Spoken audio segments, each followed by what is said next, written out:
तो गाइस स्वागत है आप सभी का डेड मेंशन की एक और न्यू वीडियो में। और आज हम बात करने वाले हैं उसके चैप्टर नंबर 31 से आगे की स्टोरी के बारे में।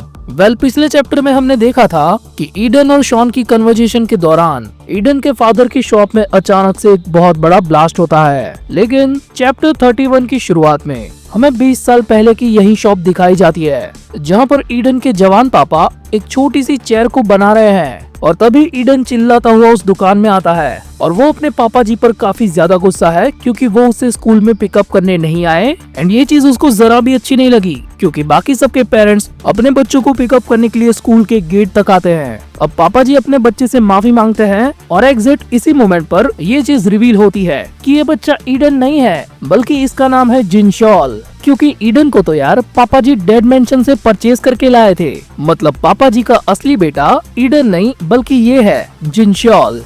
पापा जी गुस्से वाले गोलू मोलू जिनशॉल को घूमी घूमी करवाते हैं और उससे ये वादा करते हैं कि कल मैं तुम्हें पक्का स्कूल में लेने के लिए आऊंगा। एंड गेस व्हाट, अगले दिन हम देखते हैं कि पापा जी अपना छोटा हाथी लेकर वहाँ पर पहुँच भी गए हैं। और पापा जी को देखकर जिनशॉल काफी ज्यादा खुश होता है। और इसी खुशी के मारे जब वो रोड को क्रॉस करते हुए अपने पापा जी के पास जा रहा होता है तब अचानक से एक कार उसको काफी स्पीड में उड़ाकर चली जाती है। और ये सारी चीज पापा जी की नजरों के सामने हुई है। और अगले सीन में हमें दिखाई जाती है वही चेयर जो पापा जी बना रहे थे। ये छोटी सी चेयर वो अपने बच्चे जिनशॉल के लिए ही बना रहे थे, लेकिन अफसोस कि वो बच्चा अब इस दुनिया में नहीं रहा। और यहाँ से सीन शिफ्ट होता है और हमें दिखाया जाता है डेड मेंशन का वही चर्च, जिसमें एक दाढ़ी वाला डैडी बोलता है, अच्छा आपके साथ ऐसा हुआ था, लेकिन जो भी हो आखिर तुम यहाँ पर किस लिए आए हो? कोरिया में भी कई सारे ऑर्फन्स हैं, वहाँ चले जाते। और ये सारी चीजें वो कह रहा होता है जिनशॉल के पापा जी से। और पापा जी उसे बताता है कि मैंने काफी सारी अफवाहें सुनी थी एक ऐसे ऑर्फन के बारे में जो गार्डियंस को अपने मन के मुताबिक का बच्चा देते हैं, लेकिन वो ऑर्फन रशिया में है। क्या बात है, हमारे बारे में अफवाहें भी फैलने लगी। ओ हाँ पाजी, मैंने इसके बारे में सुना था जी। और तब से लेकर अभी तक तकरीबन 3 साल बीत चुके हैं और मैं रशिया के अंदर इधर उधर भटक रहा हूँ उस डेड मेंशन को खोजने के लिए जी। मैनू मालूम है कि वही जगह मेरे मुंडे ਨੂੰ वापस से बना सकती हैंगी। बिल्कुल सही, वो हम ही है जो ये कर सकते हैं। आप बिल्कुल सही जगह पर आए हैं जनाब। बस आपको ये प्रोडक्ट फॉर्म भरना होगा और हमें पूरी डिटेल के साथ बताना होगा कि आपको किस तरीके का बच्चा चाहिए। हाँ टाइम लगेगा लेकिन रिजल्ट्स देखकर आप चौंधिया जाओगे। अब यहाँ से सीन शिफ्ट होता है और हम देखते हैं कि 2-4 साल बीत गए हैं और पापा जी की दुकान पे एक नए बच्चे के साथ डेड मेंशन का फादर एंट्री मारता है। और ये नया बच्चा होता है ईडन, जो दिखने में डिट्टो जिनशॉल जैसा है। और उसे देखकर पापा जी एकदम शॉक हो गए होते हैं। और बैकग्राउंड के अंदर वो कहते हैं, ओ जी मैडम मेरी आँख पे यकीन नहीं हो गया, ये तो जादू हैगा, मेरा मुंडा वापस आ गया। और जिनशॉल मैं तेरा पापा जी हूँ, तुझे याद है ना? लेकिन पापा जी खुशी के मारे ये भूल गए हैं कि ये उनका असली बेटा जिनशॉल नहीं बल्कि डेड मेंशन की प्रोडक्ट ईडन है। और ईडन सर झुकाकर पापा जी को कहता है, हेलो पापा जी, मैं आपके लिए क्या कर सकता हूँ? और ये सुनकर थोड़े मोमेंट के लिए पापा जी एकदम शॉक हो जाते हैं और उनको ये रियलाइज हो जाता है कि ये उनका असली बेटा नहीं है, क्योंकि जिनशॉल तो शॉप में आते ही हल्ला मचा देता था। ये बस एक रिप्लेसमेंट है जो उनके बेटे की कमी को पूरा करेगा। एंड यहाँ पर हमें वापस से वही चेयर दिखाई जाती है जिसको शायद से पापा जी ने यहाँ पर इसीलिए रखा था ताकि वो इस नए बच्चे को उस पर बिठा सके। लेकिन उनको ये पता चल गया था कि ईडन थोड़ी ना उनका असली बेटा है, वो तो बस एक रिप्लेसमेंट है। तो बाद में उस चेयर को वो संभाल के साइड में कोने में रख देते हैं। और सीन शिफ्ट होने के साथ हम देखते हैं कि ये दोनों अपनी जिंदगी अब नॉर्मली जीने लगे हैं। पापा जी अपनी शॉप पे काम करते रहते हैं और ईडन स्कूल से वापस आने के बाद कंप्लेन भी नहीं करता। और पापा जी ईडन को जो भी ऑर्डर देते हैं वो उन ऑर्डर्स को एग्जैक्टली फॉलो करता है। और इसी वजह से पापा जी वापस से जिनशॉल को काफी ज्यादा मिस करते हैं कि मेरा एक बेटा ऐसा भी था जो काफी ज्यादा नखरे करता था। और उसी की याद में वो ईडन को कहते हैं, बेटा ईडन। हाँ जी पापा। ओए आज रात को ना हम चिकन लेग पीस खाएंगे और तुझे वो पसंद तो है ना? हाँ जी पापा, अब जो बोलोगे मैं वो खाऊंगा। अगले सीन में हम देखते हैं कि रात हो चुकी है और पापा जी अपने वादे के मुताबिक ईडन को चिकन लेग पीस खिला रहे हैं। और उसे वो कहते भी है कि जब तक तुम्हारा मन ना भरे तब तक तुम इसे खाते रह सकते हो। और इसी बीच अपना खंभा पीते हुए उनकी नजर पड़ती है ईडन के पीछे रखी हुई जिनचोल की फोटो पर और उनको वापस से अपने असली बेटे जिनचोल की याद आने लगती है। और अपने मन में वो कहते हैं, बेटा जिनचोल, मुझे माफ कर देना, लेकिन ये बच्चा तुम्हें कभी रिप्लेस नहीं कर पाएगा, लेकिन एक अच्छा पापा जी होने के वास्ते मैंने इसे पालना होगा जी। पर तभी पता नहीं कैसे ईडन पापा जी के सारे ख्यालों को सुन लेता है और वो बोलता है, ओए मैं जानता हूँ पापा जी, मैंने आपने अपने असली पुत्र के रिप्लेसमेंट के वास्ते बनाया हैगा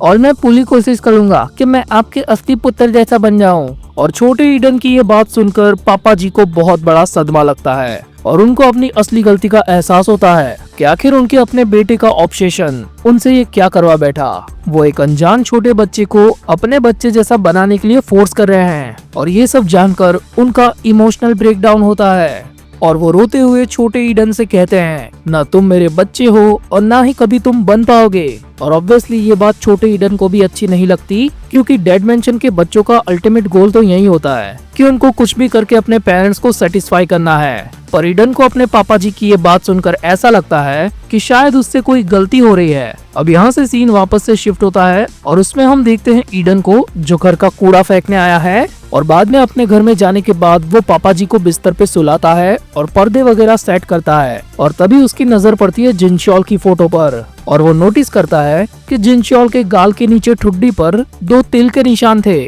और कुछ देर बाद पापा जी को अचानक से ईडन की चिल्लाने की आवाज आती है, तो नींद से जागकर वो सीधा उस आवाज की तरफ भागते हैं और ईडन को पीछे से देखकर ऐसा लगता है कि उसको कहीं पे चोट लग गई है। लेकिन उसके पास जाने पर वो देखते हैं कि ईडन तो हंस रहा है और वो उनको कहता है, ओ जी मेरे गालों पर कोई तिल नहीं था ना, तो मैंने ये बना लिया, अब मैं आपका ही पुत्र लगूंगा ना। और भाई लिटरली ये चीज ईडन ने अपने गाल पर स्टेपलर गन मार कर की होती है, लेकिन गलती से छोटे वाले ईडन ने जिनचोल के लेफ्ट गाल की जगह अपने राइट वाले गाल पर ये कारनामा किया होता है। और यहाँ से सीन वापस से शिफ्ट होता है प्रेजेंट में और हम देखते हैं कि बूढ़े हो चुके पापा जी वापस से अपने बेटे को याद कर रहे हैं। लेकिन बाद में वो देखने लगते हैं अपनी और ईडन की पुरानी फोटो, जिसमें ईडन की चोट लगने के बाद उन्होंने ये फोटो खिंचवाई होती है। और आज शॉन के यहाँ पर आने के बाद जो भी कुछ हादसे हुए उन सारी चीजों को देखकर उन्हें ये रियलाइज होता है कि ईडन भी उनके अपने बेटे से कम नहीं है। और यही सोचकर वो उस पुरानी छोटी सी ब्लू चेयर की तरफ जाने लगते हैं और उस पर हाथ रख के कुछ सोच रहे होते हैं। पर तभी उनको एक छोटी बच्ची की आवाज आती है जो उनकी शॉप के सामने पटाखे जला रही है। अब आप लोग यहाँ पर ये मत सोचने लगना कि प्रेजेंट में तो यहाँ पर शॉन और ईडन बैठकर बातें कर रहे थे, तो आखिर ये बच्ची कहाँ से आई। वेल, ईडन और शॉन शॉप के जिस दरवाजे से बाहर निकले थे वो इस वाली शॉप का पीछे का दरवाजा था, यानी कि वो लोग अभी पीछे की साइड पे बातें ही कर रहे हैं। और इस एग्जैक्ट टाइम पर आखिर शॉप की दूसरी तरफ क्या चल रहा है ऑथर हमें अभी यही दिखा रहे हैं। वेल, ये छोटी बच्ची छोटी सी फुलझड़ी जलाते हुए बोलती है कि इसमें तो बस 2 ग्राम जितना ही गन पाउडर यूज किया है मैंने और इससे ये इतना खूबसूरत जल रहा है। लेकिन चिंता मत कीजिए दादाजी, अगर इसे बहुत सारे गन पाउडर को हम एक साथ मिला लेंगे तो बहुत बड़ा फुलझड़ा बनेगा। और तभी पापा जी नोटिस करते हैं कि उनके जस्ट पीछे उस गन पाउडर से लदी हुई फुलझड़ी का पूरा बंच पड़ा हुआ है और उसमें ऑलरेडी किसी ने चिंगारी भी लगा दी है। और वो बच्ची धीरे से बोलती है, अब होगा बूम बूम। और अगले ही सेकंड उस पूरी वर्कशॉप में धमाका होता है, जिसे देखकर शॉन और ईडन भी काफी ज्यादा डर गए होते हैं कि अचानक से ये क्या हो गया। और ईडन पापा जी चिल्लाते हुए शॉप के अंदर आता है और वो देखता है कि उसके पापा जी उसी ब्लू कलर की चेयर को निपट कर वहीं पर पड़े हुए हैं और वो धमाका करने वाली छोटी बच्ची उनको हेलो कर रही है। वेल, बिना वक्त की बर्बादी किए ईडन सीधा भागते हुए अपने पापा जी के पास जाता है, लेकिन शॉन पीछे से चिल्लाता है, अबे ओए रुक, इतनी जल्दी मत जा वहाँ खतरा भी हो सकता है। और होता बिल्कुल वैसा ही है। एक मिस्टीरियस सा बंदा अचानक से आग के धुएं में से निकलकर ईडन के मुंह पर जोरदार शॉटगन की एक फटकार मारता है और वो बोलता है, नहीं नहीं नहीं नहीं, आखिर तो क्या करने वाला था रे।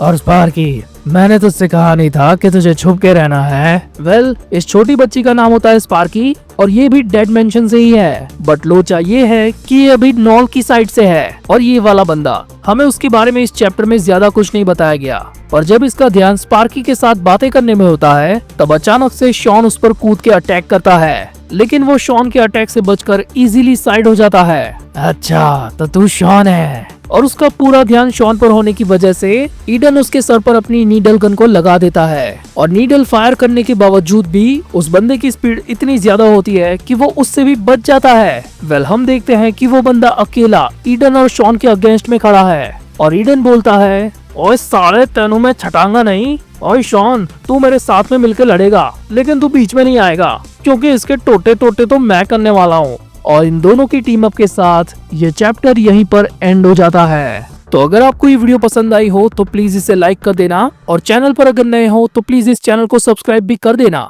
ताकि मुझे वीडियोस बनाने की मोटिवेशन और आपको मेरे वीडियोस की नोटिफिकेशन मिलती रहे।